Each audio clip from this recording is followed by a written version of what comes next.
The Salamanders, Codex Armageddon, written by Andy Chambers, Jervis Johnson, and Gavin Thorpe, pages 25 to 27. Narrated by R.J. Bailey. As one of the first founding chapters, the Salamanders are among the most respected fighters in the Imperium. They are noted for their stoic character and pragmatic approach to warfare.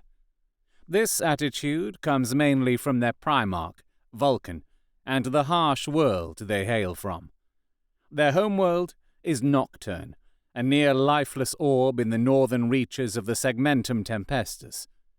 Nocturne is part of a binary planet system. Its major satellite, Prometheus, is almost two-thirds the size of Nocturne itself. The gravitic pull of its neighbor makes Nocturne an unstable world, riven by quakes and dotted with volcanoes. Seismic activity can plunge whole continents into the boiling seas, and even the largest settlements are semi-permanent. Every part of Nocturne is destined to be flooded with white-hot magma. Such a world breeds hardy warriors, strong of constitution and single-minded of purpose, ideal recruits for the Adeptus Astartes. When the Emperor was finally reunited with Vulcan, he agreed to Nocturne being the founding world of the Salamanders Legion. Since then, the Salamanders have been one of the most steadfast legions, and there has been little found to fault in the annals of the chapter's history. Nocturne is an unsuitable site for a fortress monastery, so the Salamanders are based upon Prometheus. This has led to confusion in many imperial records, citing both Prometheus and/or Nocturne as their homeworld. Prometheus is a bare rock with no atmosphere. The only settlement on its surface is the small fortress monastery, little more than a large spaceport. Except for the highest leaders, including the chapter master, the Salamanders live amongst their people on Nocturne. They have a strong bond with their world and serve as leaders amongst the inhabitants. When the Salamanders are called to war, they gather at a few sacred places to be transported to the fortress monastery, where they are assembled into battle forces and embark upon their warships. Chapter legends say that when Vulcan fell to Nocturne, he landed in a blacksmith's yard. The smith raised him and taught him the values of patience and craftsmanship.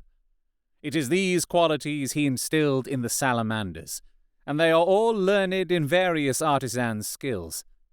Unlike other chapters, which rely upon their tech marines to maintain their arms and armor, each Salamander is able to repair any damage his equipment sustains, and can make adjustments and improvements to his war gear.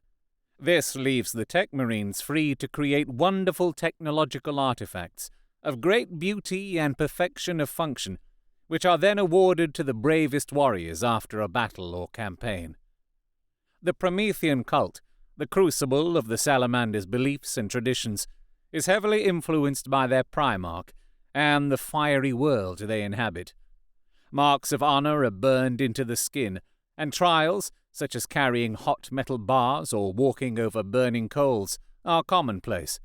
These contests of endurance and courage take place at the few rituals during the Nocturne year. Except in war, the chapter rarely assembles in its entirety. The symbols of the hammer and fire are sacred signs to the Salamanders, and they see themselves as craftsmen, forging the Imperium of mankind, with battle as their art. Chapter Master Tushan. Tushan is the embodiment of the Salamander's ideals, never relenting in the prosecution of his duties and at the forefront of the fighting. Strong even for a space marine, Tushan is easily recognized by his many honor scars and his massive cloak made from a 300-year-old Drake salamander. Troops. Salamander's Tactical Squad. The Salamanders prefer close-range engagement with the enemy, where their superior numbers of short-ranged but deadly weapons, such as multi-melters and flamers, can swiftly eradicate their foes. Fast attack. Salamander's Assault Squad and Salamander's Bike Squadron. Due to the fluctuating gravity of Nocturne, Salamanders have difficulty to train using bikes, jump packs, and land speeders. Thus, Salamanders can muster few such fast attack units for battle. You have been listening to The Salamanders, pages 25 to 27. Codex Armageddon was written by Andy Chambers, Jervis Johnson, and Gavin Thorpe, and narrated by me, R.J. Bailey. Thank you to Andy Chambers, Jervis Johnson, and Gav Thorpe for writing the fiction I grew up with. If you've enjoyed this, please leave a review where you found it, or like, share, and subscribe on YouTube, depending how you're listening. This production, like all of Oldex, is entirely unofficial and uncommercial. From an out-of-print publication, is a derivative work with all copyrights owned by Games Workshop, and is a celebration of the hobby and lore I grew up with. If you have suggestions for other old Codex fiction for me to narrate on this podcast, you can comment, contact me on Twitter @RJBailey, or email robertjbailey@gmail.com. Links are in the show description.